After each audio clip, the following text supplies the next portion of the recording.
53 বছরের দীর্ঘ বিরতি শেষে আবারও চাঁদের পথে মানুষ। নাসার একটি রকেটে ফ্লোরিডার কেনেডি স্পেস সেন্টার থেকে যাত্রা শুরু করেছেন 4 নভোচারী।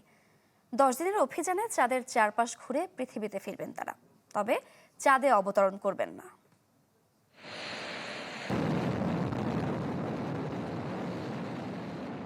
আধুনিক মহাকাশ অভিযানের ইতিহাসে নতুন অধ্যায় লিখে চাঁদের উদ্দেশ্যে যাত্রা শুরু নাসার আর্টেমিস মিশনের।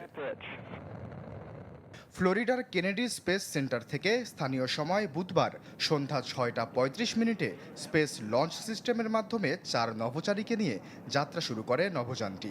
1972 সালে অ্যাপোলো 17-এর পর এই প্রথম চাঁদের পথে রওনা দিল মানুষ।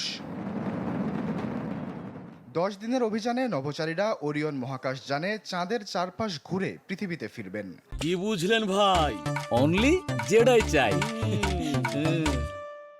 যদিও তারা চাঁদে অবতরণ করবেন না, এরপরও এই মিশনকে ভবিষ্যতের গভীর মহাকাশ অভিযানের ভিত্তি হিসেবে দেখা হচ্ছে। মিশনের 4 সদস্য হলেন যুক্তরাষ্ট্রের রিড উইজম্যান, ভিক্টর গ্লোভার ও ক্রিস্টিনা কক এবং কানাডার জেরেমি হ্যানসেন।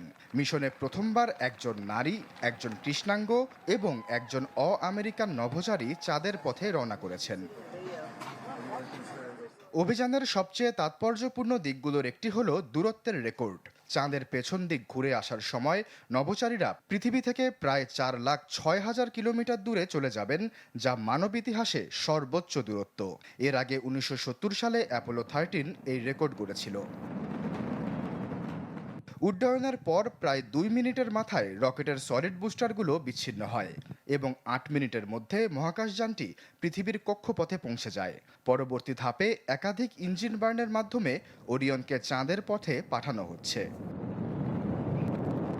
বিশ্লেষকদের মতে এই মিশন কেবল একটি প্রতীকী প্রত্যাবর্তন নয়, বরং ভবিষ্যতে চাঁদে মানব উপস্থিতি স্থায়ী করা এবং মঙ্গল গ্রহে যাত্রার প্রস্তুতির অংশ। আশ্বাস চৌধুরী, চ্যানেল 24।